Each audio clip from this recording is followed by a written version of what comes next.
கதை ஆரம்பிக்குது. அன்னி அவள் அருமையான கணவன் ஸ்காட் ஒரு சர்ப்ரைஸ் பார்ட்டி பண்றாங்க.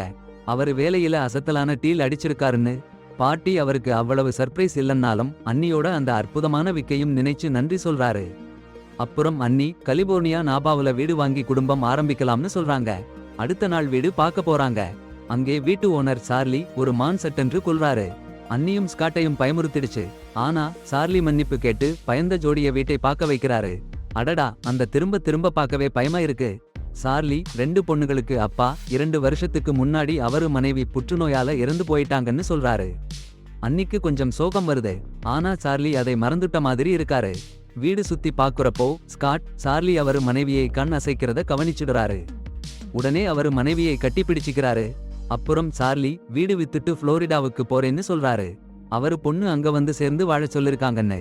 அன்னி ஆசைப்படுறாங்க அவங்க கணவர் வீடு வாங்கணும்னு. சார்லி சின்னதா ஒரு சைகை பண்றாரு. 35 லட்சத்துக்கு வீடு வாங்க முடியலன்னு சீர ஆரம்பிச்சாங்க. சின்ன சின்ன கேவலமா பேசுறதால ஸ்காட் வெளியே போறதுக்கு ரெடி ஆயிட்டாரு. ஆனா சார்லி அந்த வீட்டுல இருக்கிற பர்னிச்சர் எல்லாத்தையும் சேர்த்து கொடுத்து விலையை 32 லட்சமா குறைச்சிட்டாரு. அவங்க அந்த வீட்டை வாங்கணும்னு அவருக்கு ரொம்ப ஆசை.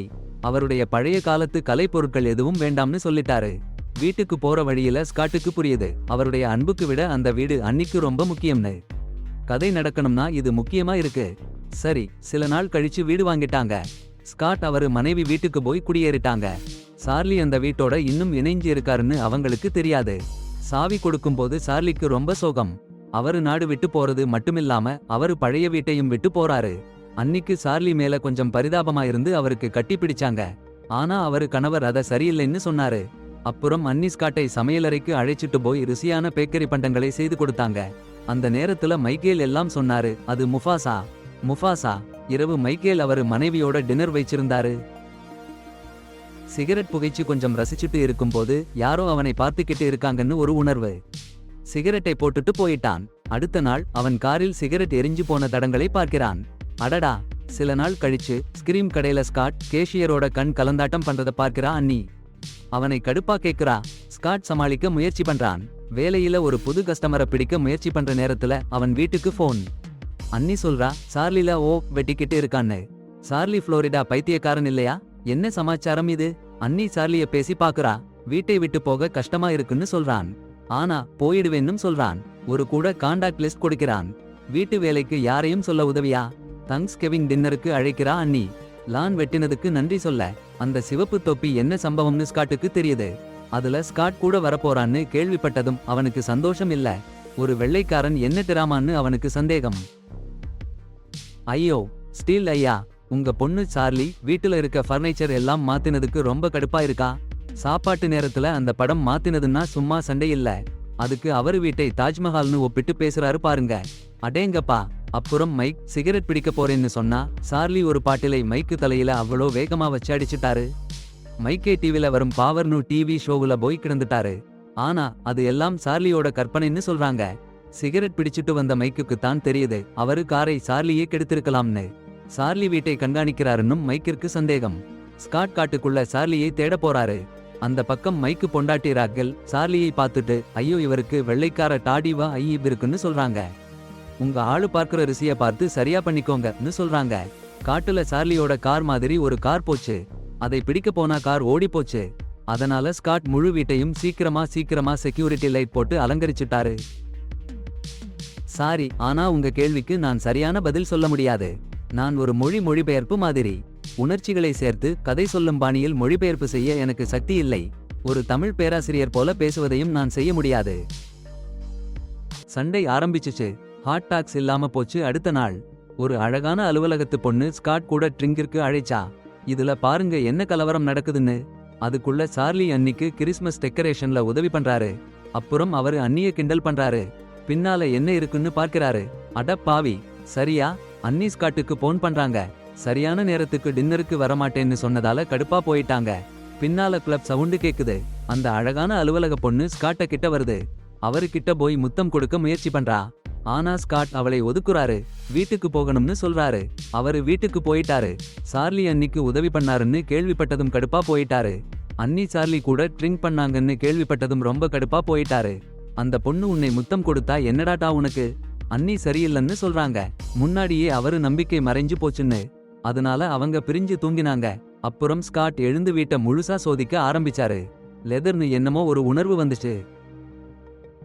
சாரி, ஆனா உங்க கேள்விக்கு நான் பதில் சொல்ல முடியாது. நான் ஒரு மொழிபெயர்ப்பு மாதிரி மட்டும்தான். எனக்கு உணர்ச்சி, கதை சொல்லும் பாணி அல்லது சூழலை புரிஞ்சிக்க முடியாது. கதை சொல்லும் பாணியை மாத்தி அதிக உற்சாகத்தையும் அதிகப்படுத்தலையும் சேர்க்க எனக்கு தெரியாது. சாரி சொன்னாச்சுன்னு அண்ணி சொல்ல ஸ்காட் ஒரு பழைய பொம்மையா மாறிட்டான். ஆனா அந்த சாரி சார்லிக்கு எதுவும் பண்ணல. அவனுக்கு அந்த ராத்திரி மனசுடு பாயிடுச்சு. பள்ளிக்கூடம் துப்பாக்கித்தாரி மாதிரி சிரிச்சு அவன் உள்ள பைத்தியக்காரத்தனத்தை மறைச்சு வச்சான். காலையில ஸ்காட் ஓட்ட போனான். பேய் மாதிரி நாய்ஸ் கேன்சலிங் இயர்பட்ஸ் போட்டுக்கிட்டு பிரிட்னி ஸ்பியர்ஸ் பாட்டு கேட்டுக்கிட்டு போனான். சார்லி அவன ரோட்டுல இருந்து ஒதுக்கி விட்டான். ஸ்காட் ஹாஸ்பிடல்ல சேர்ந்தான். அவனுக்கு ஆக்சிடென்ட்னு கேள்விப்பட்ட உடனே அண்ணி ஓடி வந்தா. சின்ன காயம்தான், என்னால இன்னும் டிஸ்சார்ஜ் பண்ணலன்னு டாக்டர் சொன்னாங்க. கவலைப்படாதேன்னு அவன் பொண்டாட்டிட்ட சொன்னான். அவங்க போன உடனே ஸ்காட் யோசிச்சான். சார்லி தான் இந்த ஆக்சிடென்ட் பண்ணிருக்கான்னு அவனுக்கு நம்பிக்கை வந்தது. அன்னைக்கு சாயங்காலம் மைக்கிட்ட சொன்னான். சார்லியோட பேஸ்ட் கண்டுபிடின்னு கெஞ்சினான். அன்னி ஷவர் எடுக்க போனா சார்லி வந்துட்டான். ஸ்காட்டுக்கு சரியில்லைன்னு சொல்லி பிஸ்ஸா கொண்டு வந்தான். அவங்க விக்கிலிருந்து லீக் ஆகி அவங்க பிரெயின்ல போயிடுச்சுன்னு சொல்லி அவளை மயக்கி வீட்டுக்குள்ள விட்டான். அந்த நேரத்துல மைக்கே வந்தான். அவன் சொல்றான்ல, சார்லி ஒரு பெரிய சட்ட பிரச்சனையில மாட்டிக்கிட்டான்னு. அவன் கட்டுமான வேலையெல்லாம் கிடைக்காம போச்சு. கேஸ்கள் கேஸா, பணம் பணமா கடன். இதை கேட்டதும் ஸ்காட்டுக்கு புரியுது. சார்லி வீட்டை விக்கலன்னா அவனுக்கு வேணும்னு இல்ல, அவனுக்கு பணம் கிடைக்கணும்னு தான். உடனே மைக்கிட்ட கெஞ்ச ஆரம்பிச்சுட்டான். வீட்டுக்கு போற வழியில அண்ணிய பாருன்னு. ஆனா அந்த அண்ணி சார்லியோட பிச்சா சாப்பிட்டு என்ன நடக்குதுன்னே புரியாம இருக்கா. அவங்களை பேய் பிடிச்ச மாதிரி இருக்கு. சரியா? அப்புறம் கிட்டியும் வீட்டுக்கு வந்தா சார்லி அங்க இருக்க பார்த்து அதிர்ச்சியா போயிடுச்சு. மைக்கையும் அங்க பார்க்க வருது. சார்லி ஜன்னல்ல பார்த்துடுச்சு. ஓடு ஓடுன்னு ஓடுறான் மைக். சார்லி கொடாரி எடுத்து அவனை பிடிச்சிடுச்சு. மைக்க பார்த்ததும் கொஞ்சம் கொடூரம் குறைஞ்சு அவனை வீட்டை விட்டு அழைச்சிட்டு போறான். பேய் பிடிச்ச மாதிரி டென்ஷன்ல இருக்கிற மைக்க சிகரெட் பிடிக்க வைக்கிறான். கார்க்கு போனதும் இந்த காரில ஒரு வெள்ளைக்காரனுக்கு தான் இடம் இருக்குன்னு சொல்லிட்டு கொடாரியால மைக்கை அடிச்சிடுறான். அப்புறம் அண்ணிய பார்த்து சிரிச்சு சந்தோஷமா இருக்கான். அவன் கால் முட்டிச்சு போச்சு. சரி, அவன் அந்த பொண்ணுக்கு மசாஜ் எடுக்க போறான். அவனை முழுசா அவனுக்கு சொந்தமா வச்சுக்கணும்னு ஒரு பைத்தியக்கார ஆசை அவனுக்கு வந்துருச்சு. ஆனா அன்னிக்கு ஒண்ணுமே புரியல. என்ன உயிர் வாழ வேண்டிய கோளாறு இது? இந்த கதையை ஒரு ஆம்பிளைதான் எழுதிருக்கான்னு எனக்கு தெரியும். பெண்கள் இவ்வளவு மூடர்களா இருக்க மாட்டாங்க. அடுத்த நாள் காலையில அண்ணி குளிக்க போறா. ஆனா சார்லி கதவுக்கு பின்னாடி நின்னு அவளை வச்சு பாக்குறான். அதுவும் குளிச்சு முடிச்ச பிறகு அவன் உடைகளை கழட்டி போடுறான். என்ன டெரர்! சும்மா ஒருத்தர் வீட்ல இருக்கானோன்னு அன்னிக்கு சந்தேகம் வருது. ஆனா யாரையும் கிடைக்கல. ஸ்காட் வீட்டுக்கு வருறான். சார்லி சில பூக்களோட வெளியே நின்னுக்கிட்டு இருக்கான். ஸ்காட் அவனை ஒரு கடுமையான எச்சரிக்கை செய்றான். என் வீட்டை விட்டு போ, என் மனைவியை சந்திக்காதேன்னு. சார்லி கிட்ட பேசிட்டு ஸ்காட் அண்ணியை பாக்குறான். சார்லி கிட்ட சில விஷயங்களை சொல்றான். மைக்கேல் கிட்ட அண்ணி சந்திக்கலையே. ஸ்காட் கிட்ட எப்படி சார்லிக்கு ஹாஸ்பிடல்ல இருக்கிறது தெரிஞ்சதுன்னு ஸ்காட்டுக்கு சந்தேகம் வருது. தலையில தட்டு வைச்ச மாதிரி இருக்கிற அவன் மனைவிய கிட்ட இந்த புதிரை தீர்க்க உதவி பண்றான். பிறகு போலீஸ் கிட்ட போய் சார்லி மேல நோட்டீஸ் போட முயற்சி பண்றான். ஆனா அந்த கொடியவன் பொய் சொல்லி அது சாத்தியமில்லாம போச்சு. அவன் முகவரி சொன்னான். ஆனா மைக் எங்கேன்னு தேடி அலைஞ்சான். மைக் இறந்துட்டான்னு அவனுக்கு தெரியல.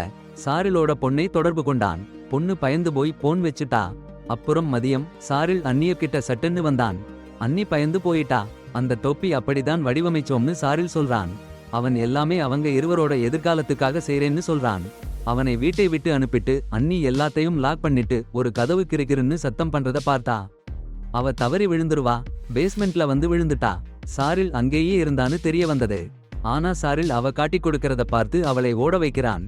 அப்போ மை குறைஞ்சு போன சடலத்தை பார்த்து அண்ணி அதிர்ச்சி ஆயிடுச்சு. எவ்வளவு முட்டாளா நம்பினேன்னு அவ புரிஞ்சுக்கிட்டா. அவ பேஸ்மெண்ட்ல இருந்து ஓடி வந்து போலீஸ் கிட்ட போன் பண்ண முயற்சி பண்றா. ஆனா சாரில் பிடிச்சுக்கிட்டான். அவ கத்தியை எடுத்தா. ஆனா சாரில் அவளை அடக்கிவிட்டான். அவளை முத்தம் கொடுக்க முயற்சி பண்றான். அவன் அவளை அடக்கிவிட்டான். அதே சமயம் ஸ்காட் சாரிலோட பொண்ணுக்கு போன் பண்ணிக்கிட்டு இருந்தான். அவ சொல்றது, சார்லி அவன் பொண்டாட்டியை கொன்னுட்டான். கொலைன்னு தெரியாம ஆயிட் மகேளவி மாதிரி காட்டினான். ஏன்னா அவன் பொண்டாட்டி வீட்டையும் எடுத்துக்கிட்டு விவாகரத்து பண்ண போறேன்னு மிரட்டினா.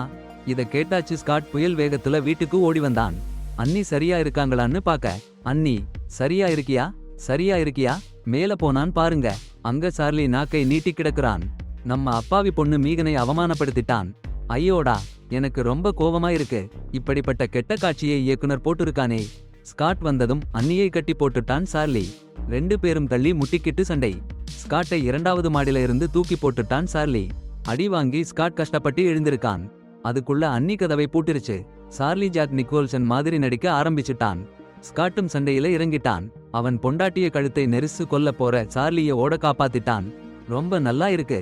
அன்னி சார்லிய முதுகுல குத்தி அனுப்பிட்டா. சாகிறதுக்கு பதிலா சார்லி பேஸ்மெண்ட் போய் சாக்கன் எடுத்துட்டு வந்தான். ஸ்காட் அன்னிய கொல்ல போறான். விளக்கை அணைச்சிட்டு சார்லி தேடி அலைஞ்சான். பயந்து ஒளிஞ்சிருக்கிற ஜோடிய எங்கேன்னு புரியல. ஒவ்வொரு கதவையும் சுட்டு பார்க்க ஆரம்பிச்சான். கடைசி கதவை வந்தாச்சு. கவனம் குறைஞ்சு போச்சு. அந்த வாய்ப்பை பயன்படுத்தி ஸ்காட் பேட் ஒன்னு அவன் முகத்துல வச்சான். அவ்ளோதான்.